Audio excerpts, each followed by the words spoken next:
Okay, everybody. Well, welcome back. Week 2 of our online experience.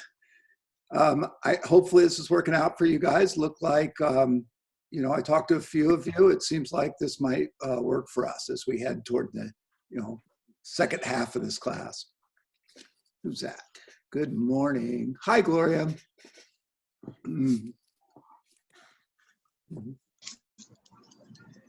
So today we are going to be taking a look at section 7.4 in our quest to be able to solve every integral in the universe, or at least all the ones that are on the chapter 7 test anyhow.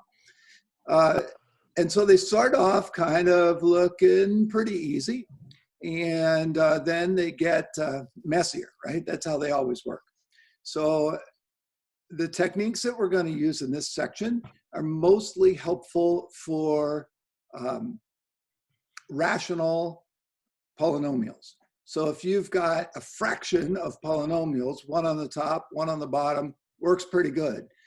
Occasionally, you can make a substitution in something that's maybe even nastier than these and turn something else into one of these and then use the techniques from this section to finish it from there. So let's get rolling along here and see how we go. If other people jump in and join us, that'll be great. Currently, I was thinking that we would do 7.4 today. I thought it might take a couple days, but maybe we can actually do it today. I don't know, we'll see. I'm gonna finish it up on Wednesday. I put together like a little short quiz for you guys that I would like you to try. Downloading it, doing it, and then uploading it, submitting it back to me through Canvas so we can practice. It's a couple from trig subs that we were talking about before. We'll do that on Wednesday, and then we're going to see where we are on Friday. This is the last section of integration techniques, and so section 7.5 is a mix, everything kind of all mixed together. So I think on Friday we'll do a question and answer session on that, and I'll do a few examples. The plan for next week is that we have one section left. It's section 7.8, and it's new stuff. So we're going to talk about that. Hopefully, pull that together maybe Monday and Wednesday, and then I'm looking at trying to test by maybe Friday or the following Monday after that over chapter 7. Okay, so that's the calendar. Questions? What will the quiz at the end of this week be covering? Just trig sub, so 7.3. Okay, so just 7.3. Okay. Yeah, just 7.3. We'll save this partial fraction stuff for the chapter 7 test. So I don't think I'll do a quiz over it. I just wanted you to have a chance to download the PDF, figure out how you're going to write on it, whether you print it out or write on it electronically, and then take pictures of it or scan it or get it back into your computer and then upload it by hitting the big submit button in Canvas. So I just kind of wanted, more than doing the quiz, I wanted you to get a chance to practice with, okay, how is this workflow going to happen? And do I have all the technology down so I don't have to stress about it when it comes to be test time? Okay, all right, so let's go. So we've got some stuff in the bottom, right? Maybe this would be even easier if there was just a 1 in the top, but how do you get stuff in the bottom? You say? Natural log. Natural log. So what do you do? Natural log of the stuff, that's our guess. And so take the derivative of the natural log of some stuff, 1 over the stuff times the derivative of the stuff, which is 1. And of course, first thing in the morning, didn't leave enough room there, right? I need an extra 2 here and a plus c. How are we doing on that one? Pretty good? Excellent. Okay, so then we get this kind, and I think we've seen these before. If it doesn't look like something I recognize, then I should do some algebra on it. So maybe in this case, you would factor, right? Maybe factor out, whoops. Maybe factor out that x squared and end up with something that looks like this. These are going to cancel. And of course, we got some issues at x equals 1, right? So we'd have to say, what does that mean? Well, look, it wasn't in the original domain. Okay, so x couldn't have been 1 in the first place. And so it's okay to cancel those out. For the most part, we're not sweating the details of the domain. But remember that there's still issues, right? So if you were interested in something happening at x equals 1, you might have to say, oh, there's an asymptote there. Okay, or there's a hole. In this case, which is it? Asymptote or hole? I believe it's, would that be a hole? It's a hole. That's exactly right, because you've got factors in the numerator and denominator. And so if you weren't sure, put it on Desmos. Take a look at it. All right, so what do you got now? This is easy, right? This is the integral just of x squared dx, which is 1/3 x cubed plus c. We should be in good shape. Good on that one? What if we can't get rid of the stuff in the denominator, right? That's the bigger problem. So on 3, we can still factor out an x, but you get an x squared plus 1 in the top. If you had an x squared minus 1 in the top, then it'd be the difference of squares. You could factor more, you could cancel it out, do it like we did number 2. But if you can't, then what? Divide. Right on, long division. So you'd say x cubed plus x gets divided by x minus 1. Of course, in this case, you could do synthetic division as well. Don't forget that you need a 0, right, for all the powers that don't exist. So it'd be 1, 0 x squareds, 1 x to the first, 0 x's, to the 0. So if you do the synthetic division, don't forget to put the zeros in. This goes in here, what, about x squared times, right? So x squared times x is x cubed, and this times this is minus x squared. Some people even like to, right, leave this as 0 x squared plus x, because then they can keep everything lined up, right, when they're subtracting. Okay, so subtract. Don't forget to subtract all of this. That would be the problem that I see most often in pre-calc. So x cubed minus x cubed, 0 x squared minus a minus x squared, leaving an x squared. Bring down the x, goes in there about, what do you got, about x times. So x times x, x squared, x times minus 1 minus x. Looks to me like we would have to subtract. We would get x squared minus x squared, x minus a minus x, sounds like about 2x to me. Okay, so it goes in there about how many times? About twice. 2x minus 2, subtract, right? We get 2x minus 2x, 0. We got 0 minus a minus 2, sounds like about 2. So we'd end up with 2 over x minus 1. Okay, so that's what you get. Oops, if my thing will focus. So in other words, this quotient over here is the same as this, sort of, I don't know what you'd call it, expanded polynomial, divided polynomial, right? The quotient when we actually divide.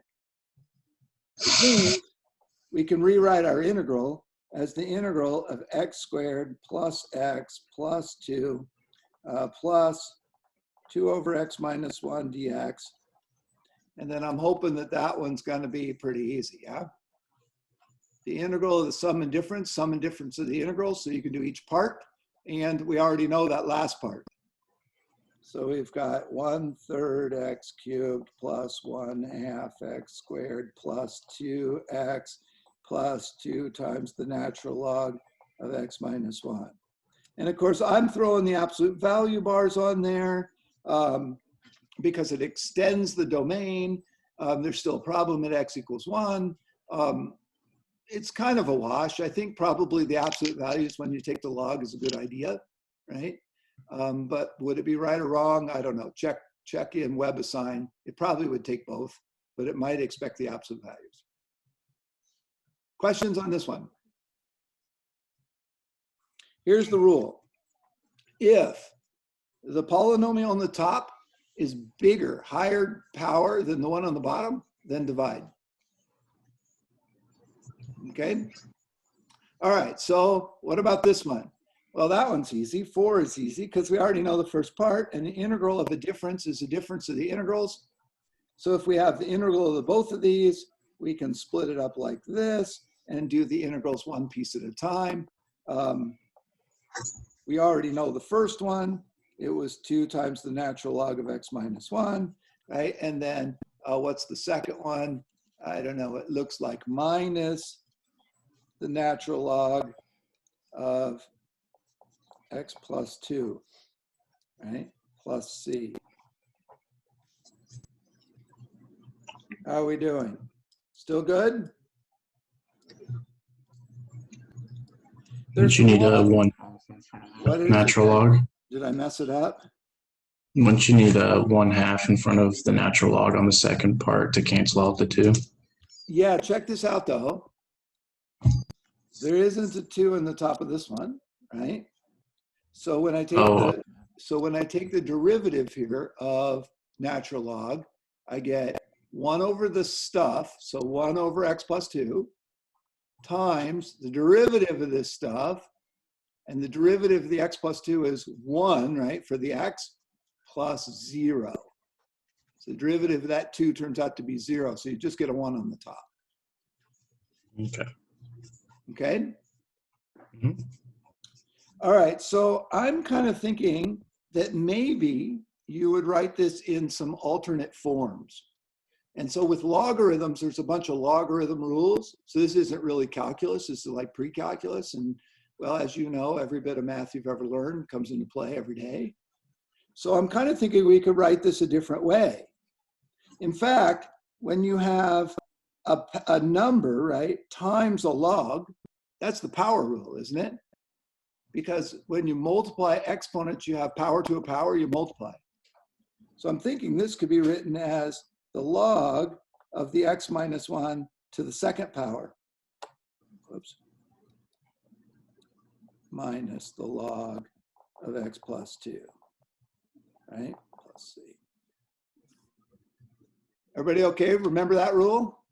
The log of something to a power, power times the log of something. But I'm thinking we could even go further because the log of a difference, isn't there a rule for that? That when we have the difference of 2 logs, there's a rule for that. Isn't that like division is somehow involved? Yes, it is. Who is that? Is that Shane or Oscar? That's Shane. Shane suggesting, okay. So I'm kind of thinking then that this would be the log of x minus 1 squared over absolute value x plus 2. Now at this point, the absolute values start to get a little bit, in the way or annoying. I mean, I suppose x minus 1 all squared is going to be positive, so you could just put parentheses there. You'd probably technically still need absolute values in the bottom. But again, if you saw this with or without the absolute values, I think we'd probably be okay. Just be aware that the natural domain of natural log is bigger than 0, right? So you can't be putting negatives into the natural log function. How are we doing? You might see it written like this. Like if it were my test and this was the problem, I would have written the answer like this and just left it. But you might see the answer in the back of the book written like this, or even written like this. Okay? Now, think about going forward. So then, what is the derivative of this stuff? Okay, well, it must have been what we started with, wouldn't you agree? But I see 2 different ways to do this derivative in the forward direction. The first one, use the log rules to split this apart into something that looks like this, or use what?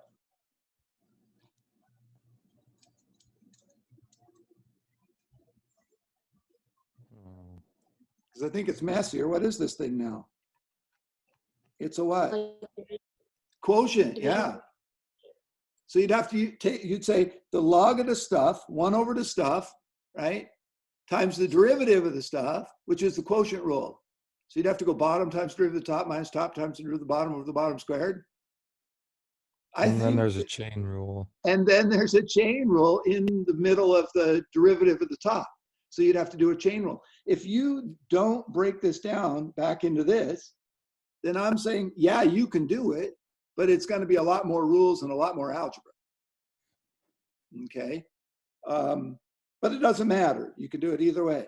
But I'm kind of suggesting, so it begs the question, is this simpler or is this simpler, right? Because usually we say put it in simplest form.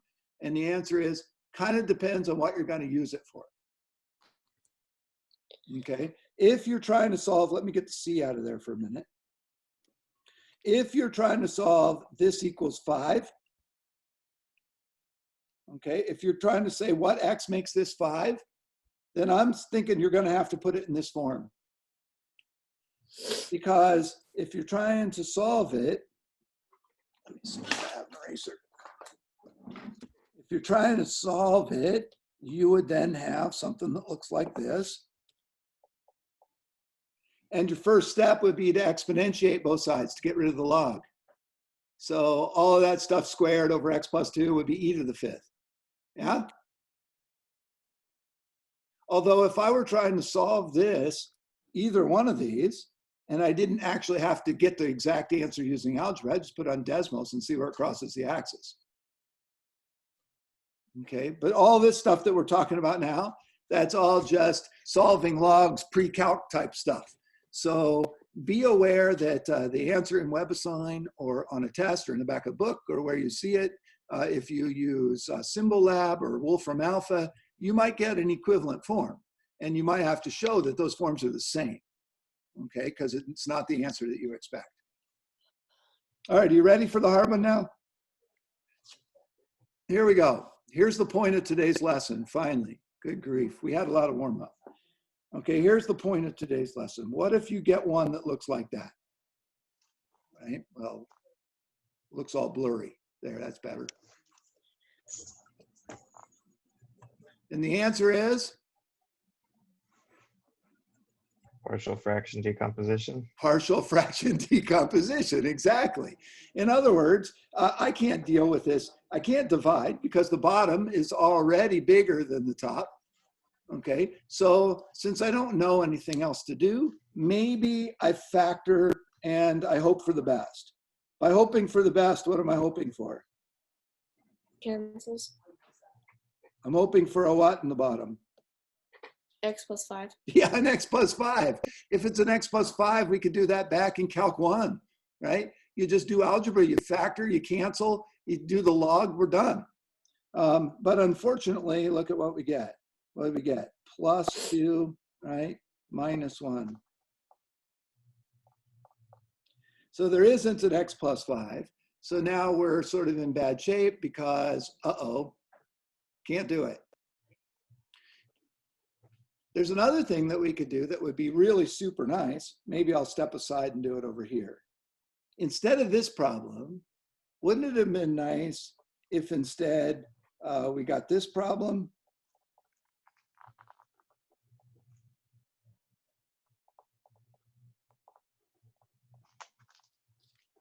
What if we had gotten that problem instead? Then what? Then it's just the natural log. Yeah, it's just a chain rule, isn't it? It's just a straight, because that 2x plus 1 is the derivative of the stuff in the bottom. It's a straight up chain rule. So don't jump into partial fractions before you try all your other stuff. I mean, maybe it's a simple chain rule and you're done. But this one isn't a simple chain rule. So here's what we got to do. You got to look at that and say, what's causing me the most grief? And in this case, I feel like the x squared in the bottom is causing me the grief. In other words, if this were a problem kind of like problem number 1, and it just had an x minus 1 in the bottom, right? Then I'd be able to do this with the natural log and it'd be good. So the idea is, can I have to keep working on this camera thing.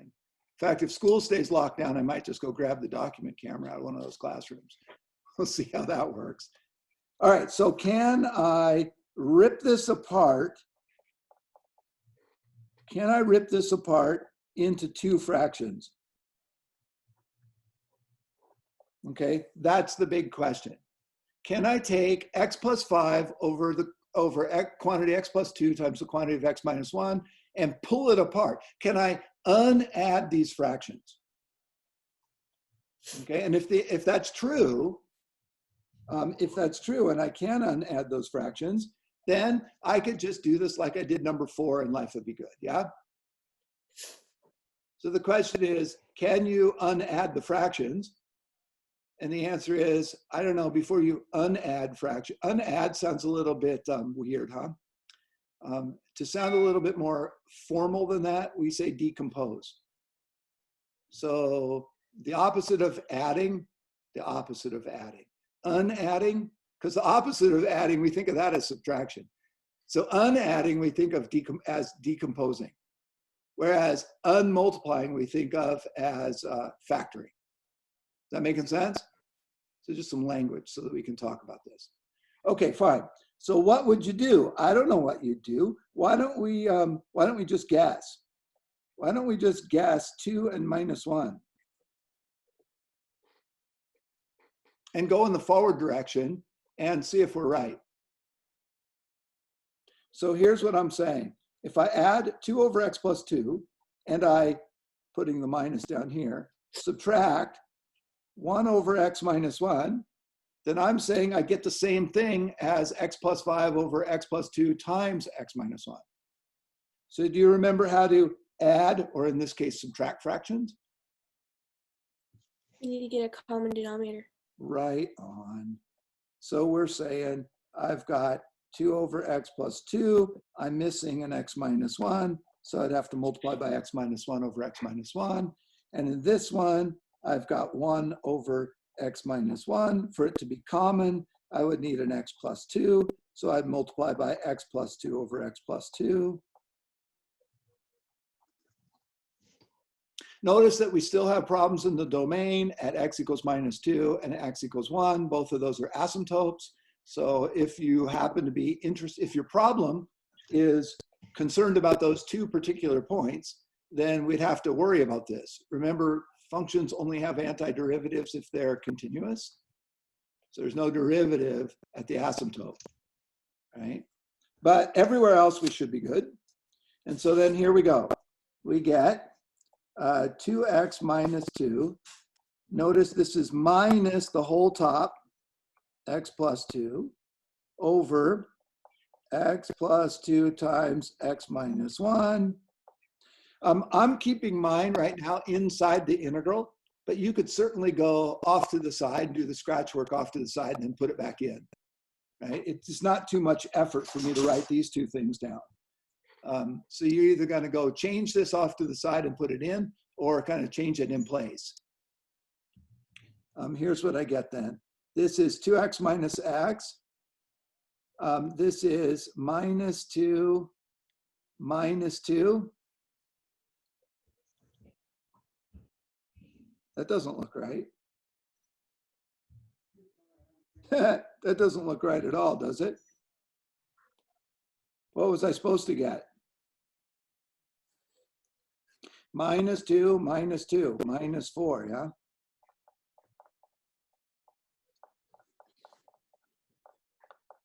So what's happening?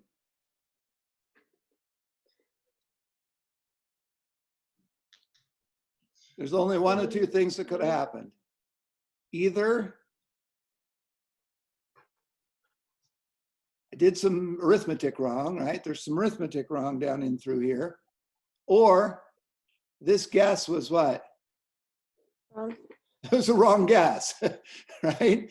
But I got x minus 4 over this product. Well, that's pretty close. What I wanted was x plus 5 over this product.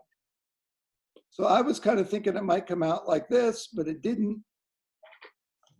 So what could we guess? Well, we could guess something else.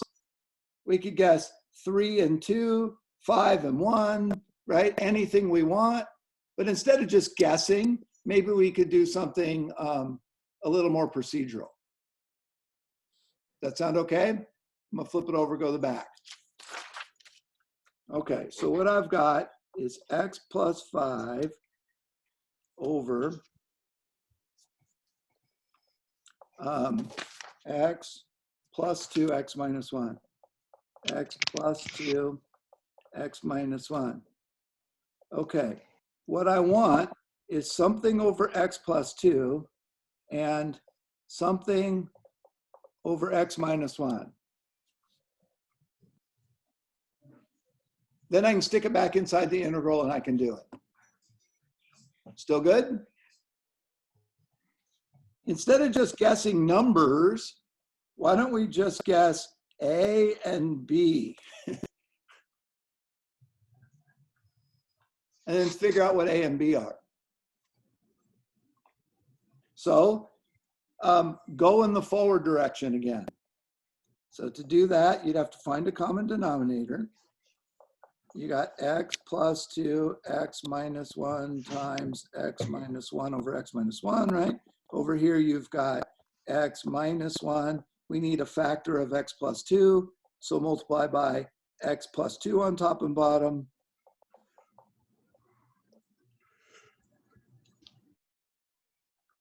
Keep going. We've got ax minus a plus bx plus 2b on the top.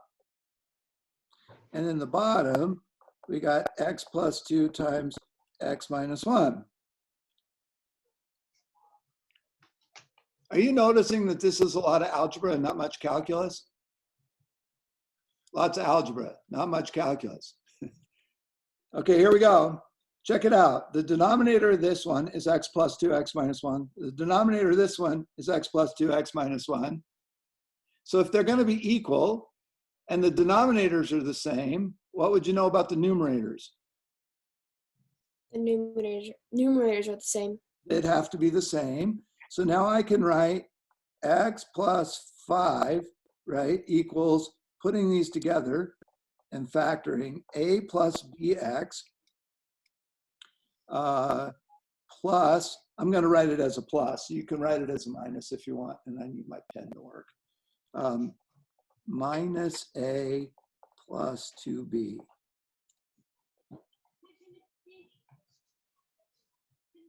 Good. I just collected the x's together and the constants together. So check this out. I've got one x on this side, and I got a plus bx on this side. That suggests that a plus b would have to be equal to what? 1. 1. Right on. A plus b would have to equal 1. And I got 5 on this side and minus 2a plus 2b on this side. So that seems like minus a plus 2b would have to be equal to 5. So if I could find an a and a b that made this true, then I would find the a and the b that decompose my fraction, and then I would be able to solve the integral using the natural log, and I'd be done with the problem. But I'm not done yet, because I still have to find a and b. But check it out. We've got 2 linear equations with 2 unknowns. This is 2 equations, 2 unknowns. You ever do that in your life? Let's hope so. Don't admit it if you didn't. Okay, and just figure out how to do it. So we got to find all the a's and b's that make this true. All right, well, you got like, if I remember teaching this at some point in my life, I'm thinking there's like 7 ways we can do that, right? Substitution, elimination, using a matrix, Gaussian elimination, Kramer's rule, use the determinant, right? Graphing and guessing. Do you remember any of these techniques? Which one do you want to use? Substitution. Yeah, okay. You use substitution, I'm using elimination. We'll race. The reason I'm leaning toward elimination is I can just add them right the way they sit there and the a's are gone, right? But maybe because you're more comfortable with substitution, you solve the first one for a and you get 1 minus b, you substitute it where the a is and you keep on going. Doesn't matter what technique you use your favorite. Okay, so I got 3b is 6, b is 2. Substitute back in. I've got a plus 2 is 1. It doesn't matter, again, which equation, so I picked the easier one. And I've got a is 1 minus 2, minus 1.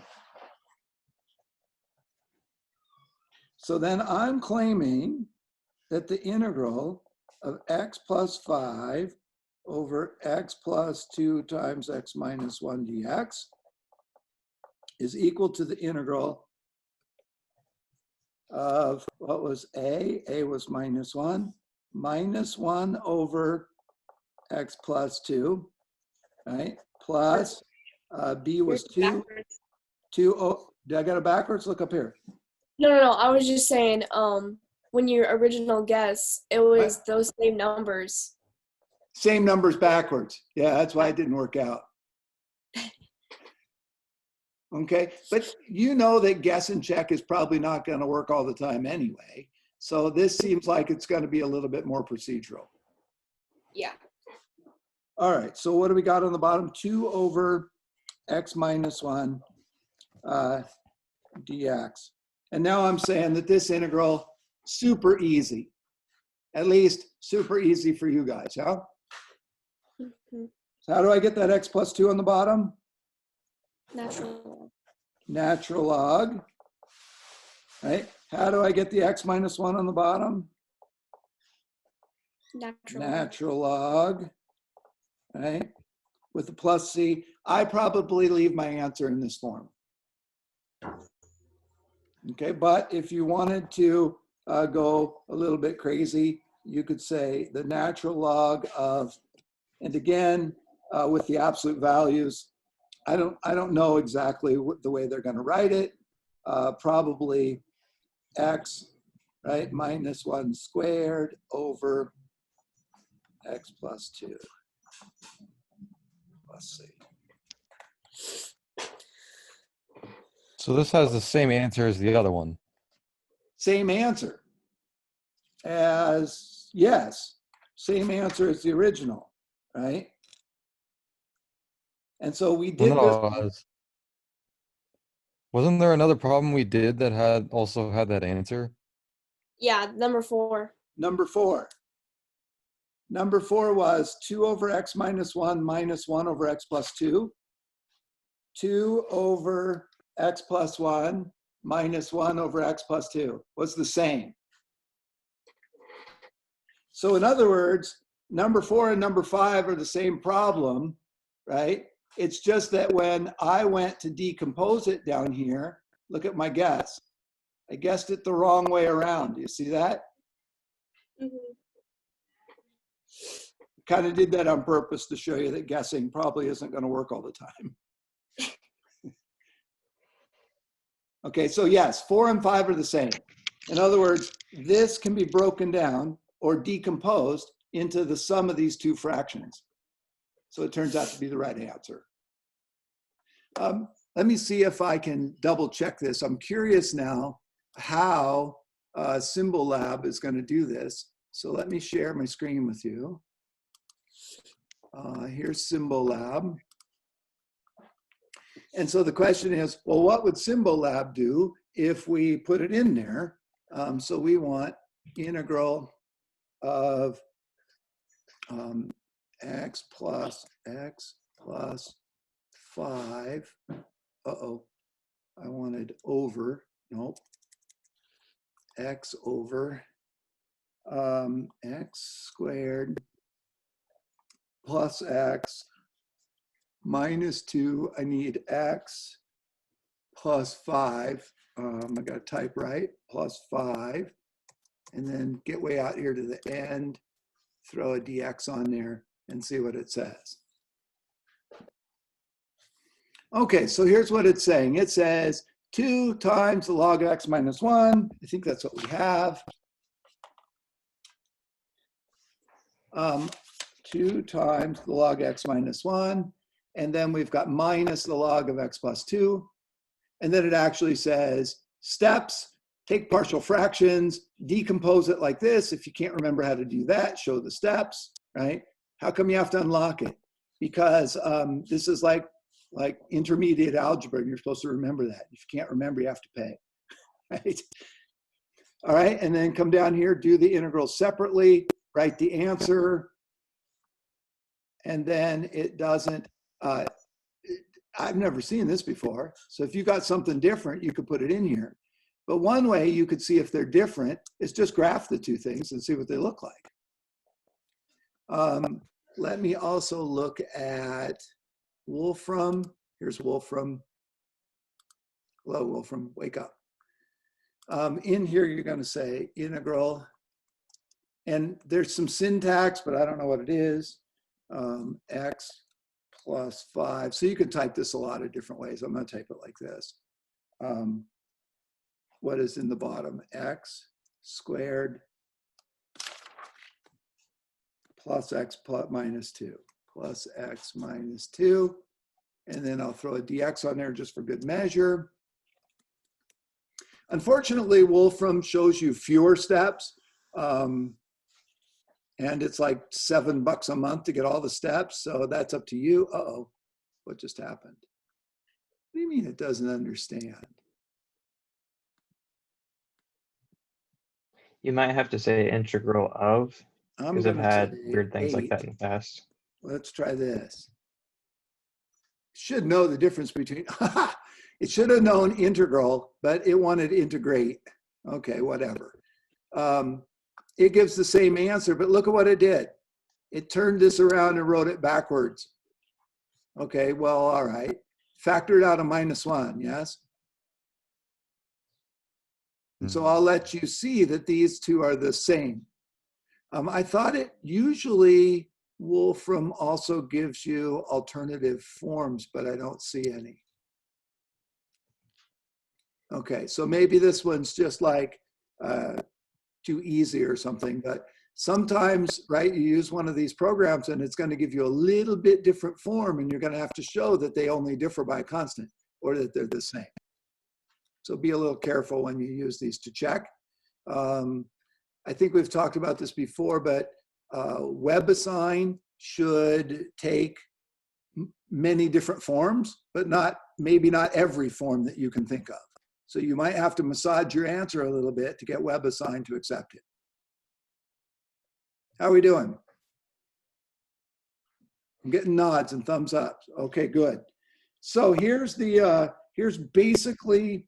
the overview. The overview is right here in our book, and it basically says this. If you have a function that is a quotient of polynomials, like a polynomial p divided by a polynomial q, okay? And the power of q is larger than p, okay? If p is bigger than q, then divide. So if it's improper, then divide. If q is larger, its degree is larger, sorry, if q's degree is larger than p, okay, then we try to break it down. We're going to try to rip it apart or unadd it, if you will, into partial fractions. And so this is called partial fraction decomposition. This basically says, where is it? This basically says, what should you do first? You should divide, right, p by q. You're going to get some polynomial that you could do using the power rule called S, and then you're going to get one where q is bigger than r. Okay, and then do what we just did.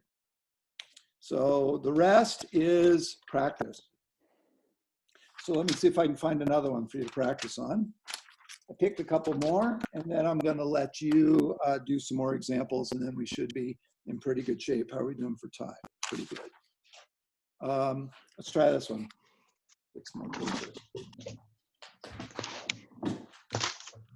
Okay, so here we go. Integral. Whoops. Whoops. Oh, I got too big, didn't I? Okay, I'm going to go a little bit smaller. Integral. How about this? X squared plus 2x minus 1 over 2x cubed plus 3x squared minus 2x dx. Oh, this sounds terrible. But so be it. We're getting to be algebra geniuses now, and really this is going to turn out to be just an algebra problem and not really a big calculus problem. So partial fraction decomposition turns out to be sort of easy when it comes to calculus and hard when it comes, or medium hard, I think, when it comes to algebra. Okay, so you're looking at it, you're going, man, if there was only a 6x squared plus 6x minus 2 in the top, because then it would be a chain rule. Yeah, but it isn't. So what do? Well, you're going to have to do partial fraction decomposition because we're in section 7.4. Okay, but these are also kind of a giveaway. Just like the ones in the last section, it's like begging for a trig substitution. If you got the square root of 1 minus x squared, if it's a square root of something that looks quadratic, it's begging for trig sub. If you've got a rational polynomial that looks something like a quotient of two polynomials with the bottom bigger than the top, it's screaming for partial fraction decomposition. Okay, so I guess when you get to the next section and they're all mixed up, this one turns out to be not really that hard to recognize. Right? It's kind of saying, hey, do this. Whereas when we did integration by parts, some of them are saying, yes, I'm a product, e to the x times sine x. It's just screaming product rule. But then we had some that were disguised. And of course, there are some of these kind that we can disguise too, but do the easy ones first. How are we doing so far? Good? Got the goal? Okay, so keep your fingers crossed now that the bottom factors, right? Because what we want to do is break it into factors and then split those factors out into partial fractions. What happens if the bottom, doesn't factor? Have to find another way. Do another way. Here's some really bad news. Good news and bad news here coming. There generally is not another way. If the bottom doesn't factor, we can't do it, is really what the answer is. Okay, we approximate it on Desmos and get a numerical approximation. Or we have to get really lucky and find another way. Okay, so I'm thinking that all the ones that you're going to get, at least in the first part of the problem set, right, they're all going to factor. Because if they don't factor, you can't use the method. So if you're trying to factor it and it's not factoring, try again. Because if it doesn't factor, the answer is I can't do this, right? All right, you ready? Here we go. Sometimes the numerator factors. What happens if the numerator factors and the denominator factors? Well, awesome. Maybe some of those factors will cancel and we can simplify the problem. But in general, that doesn't always happen. So I'm seeing an extra x, so I'm going to pull this x out first. Would that be okay?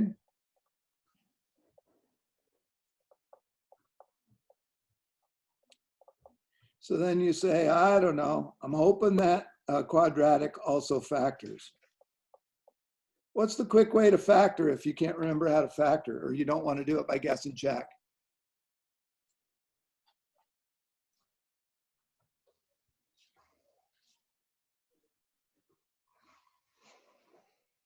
Come on. You can either use the quadratic formula or Yeah, well, that would work, right? Quadratic formula would definitely work. I'm thinking there's another way too that we can find the factors real quick. complete the square.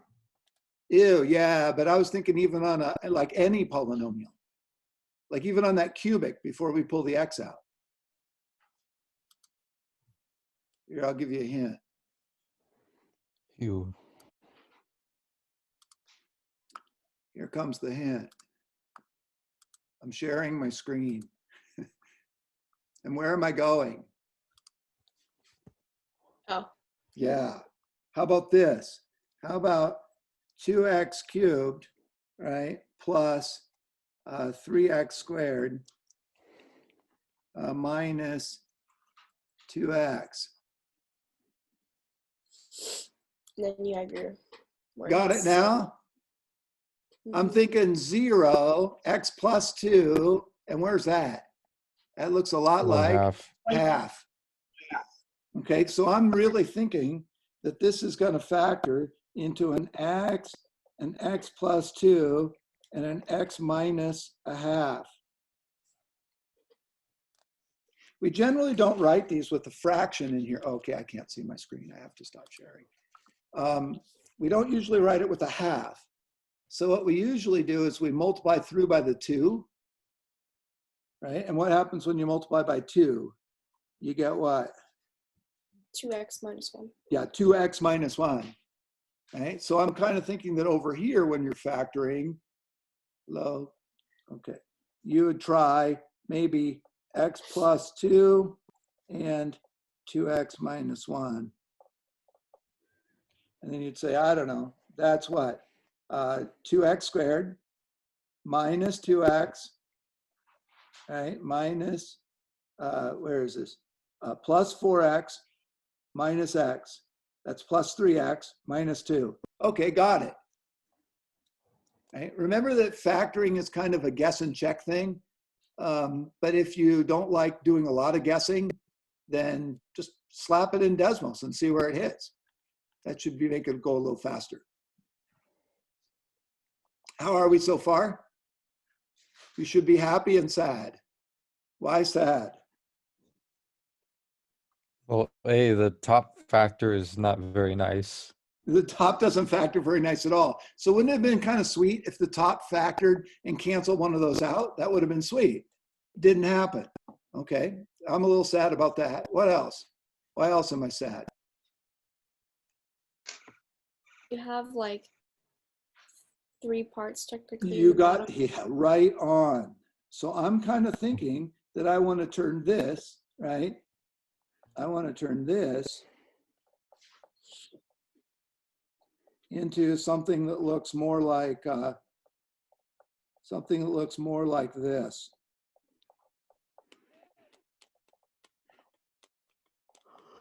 Yeah.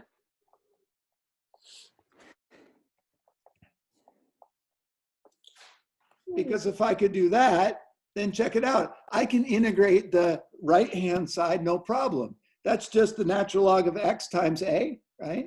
Or b times the natural log of x plus 2, and c times the natural log of 2x minus 1, and I'm done with the problem. So the calculus part, super easy if I can break this into this. So it begs the question, can you break this into this? In fact, if we can do it on this problem, then it begs the question, can you always do this? Does this work for all rational polynomials? Does it always work? And the answer is, well, you're pretty good shape if you can factor. If you can't factor, then this method isn't going to work so good.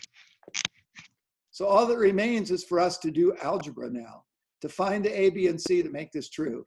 And if we do that, we can anti-differentiate. We can finish the problem. Life would be good. We'd go on about our business. Yeah?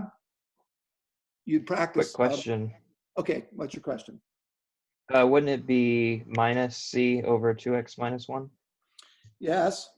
Well, yes and no. I'm allowing the c to be positive or negative. So c itself could be negative. So I would sort of suck the minus into the c itself. I always write it as sum because it's easier for me to keep track of.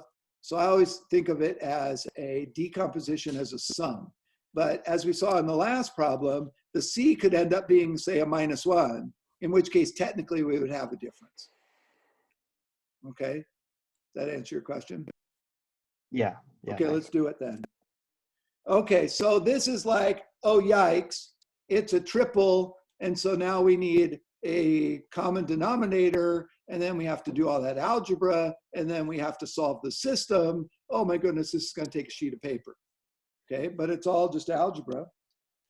If this seems daunting to you, then I would recommend that you try this problem first.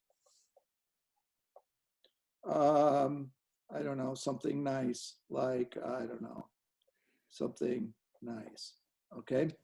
Try this problem first. See if you can add a third, 2/5, and 3/4. Try it with numbers. If you can do that, then you do the same process with the expressions, right? So this is a Math 08 issue, an arithmetic issue. And this basically comes down to a Math 120 or so issue, an algebra issue, right? All right, well, I'm gonna see if I can do it. You watch, make sure you catch any errors that I make, because I probably make some. I do lots of errors in the morning. Here we go. This one is missing an x plus 2 and a 2x minus 1. Yeah? Mm-hmm. Oh. Okay. The middle one is missing an x and a 2x minus 1. And the last one is missing an x and an x plus 2. And then I can put it all over x times x plus 2 times 2x minus 1. Too fast or okay? Getting nods, thumbs up. And then those of you that are muted and videoed off, you either have to say stop in the chat, or I'm assuming that you're still good. Okay, here we go. Check it out. The denominators are now the same. So I'm going to stop writing the denominators and just set the numerators equal. So here's what I got. I've got x squared plus 2x minus 1 equals. And now I have to kind of expand all of these.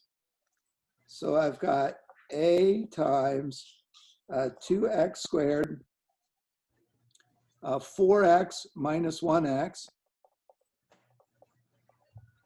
all right, minus 2, plus b times 2x squared minus x, plus c times x squared plus 2x. Any mistakes yet? Don't see any. Factoring, I've got 2a plus 2b plus c x squared, putting all the x squareds together. Then I've got 3a, these are x's, minus b plus 2c x's, 3a minus b plus 2c x's. And then I've got plus minus 2a. Again, I like to write it as a plus. You could certainly write it as a minus if you like. How do we do so far? Do you mind moving your paper a little bit so I can't see what you wrote? Uh-oh. Okay. Now good? Yeah, thank you. Okay. And I'm a little big, so let me maybe I can make it a little bit smaller. Okay. So now what did I do? I found a common denominator. I collected like terms.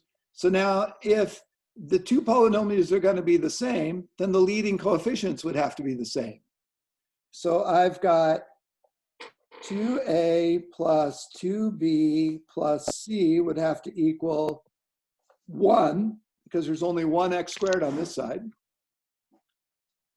Then 3a minus b plus 2c would have to equal 2, because there's two x's on this side.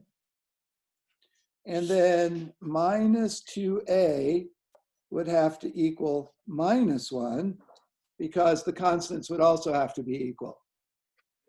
And check out what we get. 3 equations, 3 unknowns.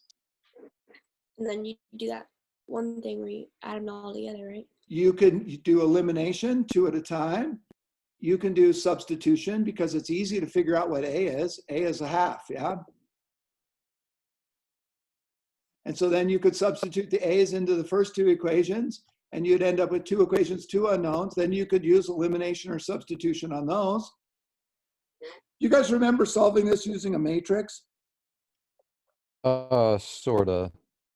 You write this with the coefficients, right? Something like this. 1, 2, minus 2, 0, 0. Oh, Times ABC equals 1, 2, minus 1. I think that was Right? what it Change it into a matrix equation. Then find the inverse of the coefficient matrix and multiply it times the 1, 2, minus 1 vector. Just ringing a bell? I'm getting nothing. Okay. This is what I usually say.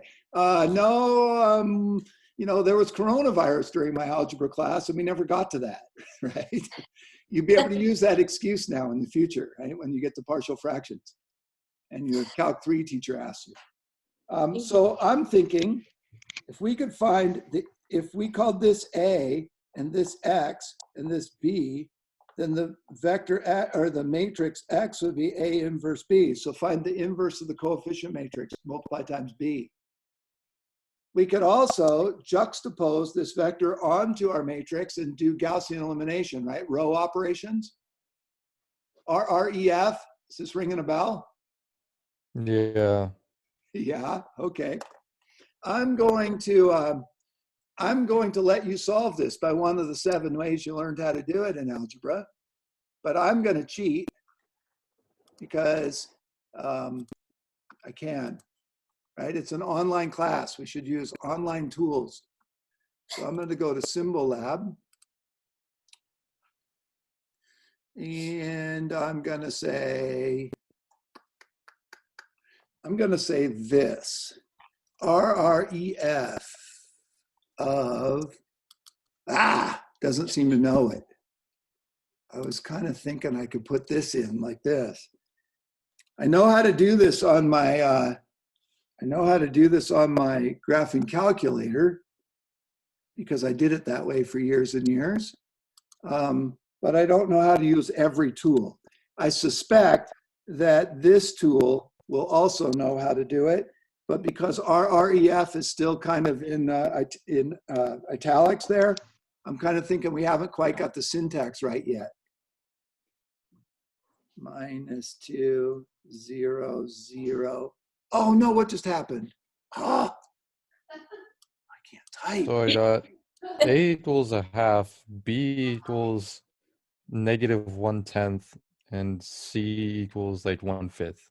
You're probably right. And how did you do that? Did you just do it by substitution? Graphing calculator. Oh, you did it by graphing calculator. Okay, so then you're probably right. And I'm still struggling with typing mine in. Needless to say, you are welcome to use any tool, okay, that you know how to use. So I would recommend you either use, I don't know what you use. You use something.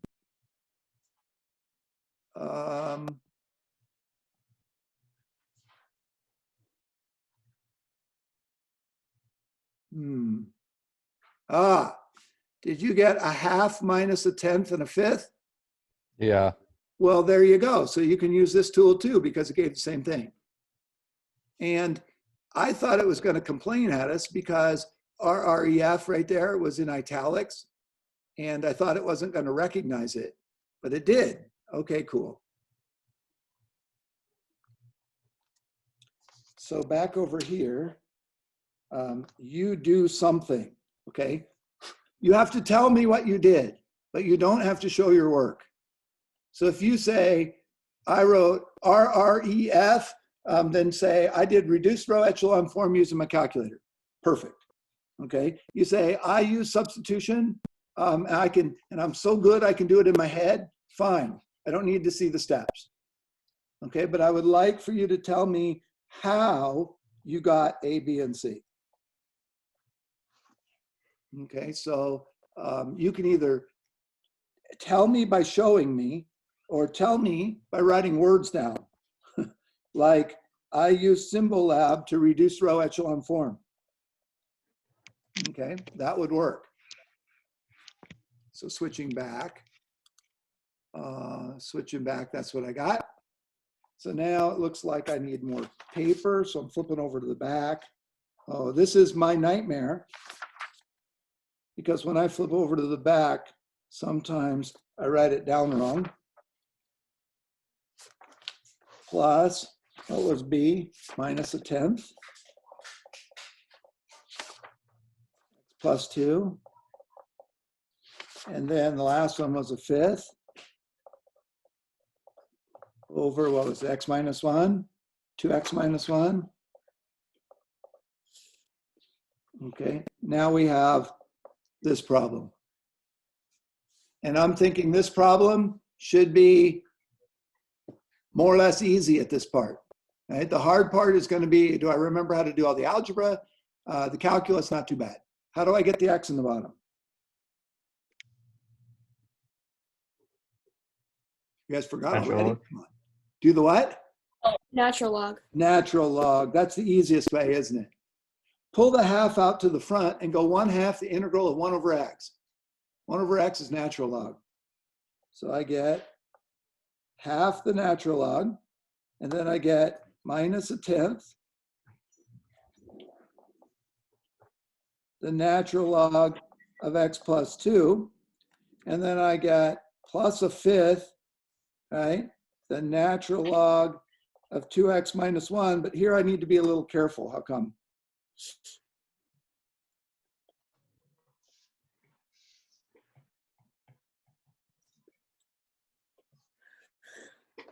On which one? Sorry. Last one. You're gonna miss the half. See, there's Because extra of- 2, yeah. right? Because the derivative of the log of some stuff is 1 over the stuff times the derivative of the stuff. There's an extra 2 going to be hanging around by the chain rule. So I'm going to need a half to get rid of the 2. And then I think I'm done. So can you write this in an equivalent form? Oh yeah, you sure can. But I would write it like this and hope that WebAssign takes it. Okay, but you might see it in an equivalent form. Check this out. The half is a power. So this is the log of x to the half power. This is minus the log of the x plus 2 to the 1/10 power. This is plus the log of 2x minus 1 to the 1/10 power. Still good? But you know that half powers can also be written as what? Square root. Yep. So if I wanted to disguise it further, I could write this as root x. Yeah. Okay. And check this out. This is something to the 10th and something to the 10th, but it's a difference of the 2 logs. So what is the difference of the logs? It's the log of the what? Quotient, right? We did this before. Yeah, quotients. So this is 2x plus 1 to the 1/10 over x plus 2 to the 1/10. Since they're both to the 1/10, right? We can put the 1/10 up here. Yeah. And you could put that entire thing underneath a radical and put it to the 10th root. Yes, you could put it in the 10th root of the stuff. You can also, because this is a difference of the logs, also write it as another quotient, as a single log, and write, let's see, this one's in the top, this one's in the bottom, right? So we need a root x in the top and this is in the bottom, but because it's in the bottom, I can invert and multiply. So maybe I could also write it like this.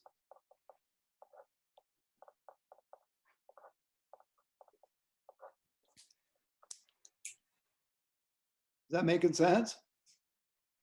Those are all just logarithm rules.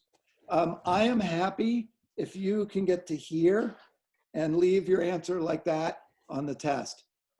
Actually, why don't you combine these two for me and write that as 1/10. Okay, that's not too much work. But you don't have to use the log rules. But do you remember when we did this? This was called, I don't know what this is called. We did it in a section called logarithmic differentiation, where we took the log on both sides first. You remember that? Katie and Curtis nod. You guys nod because you had me. So you have to nod. Okay. Everybody else, you can just like turn off your video, right? That's all good. All right. So remember there's equivalent forms. And if you use a tool, the tool could spit out any of the equivalent forms. And so you have to show that they're the same. And sometimes we'll see the need to do that in applications that we do as we go down the road. But in our case, the trick is, hey, I get a rational polynomial. I want to use partial fraction decomposition. I want to break it down. And then the rest is algebra. So as soon as you know that I got to break it down, then it becomes an algebra problem. Okay. And some people really like this because there's not much calculus and they love algebra. And other people are like, ew, I don't like this section because, you know, I lose a lot of minus signs when I do algebra. That would be me maybe, right? So you just have to be careful. And the nice thing is you can always check your work using, you know, an online tool to check. That's about it. That's all there is in this section. I'm going to save the really messy ones. The messy ones are just disguised. They're just more disguised. And we'll look at a couple of those maybe as a follow-up on Wednesday. I'm going to let you practice a little bit on these kind though in the homework problems. Alrighty. How are we doing? Is that enough for today? Yeah, pretty good. Yeah, okay. All right, well, I'm gonna let you guys log out, and if you need me or wanna just chat, you can always come during office hours, either later today or tomorrow. And if not, I will see you on Wednesday morning. Okay. All right. Have a good one. All right, you guys have a great day. You too.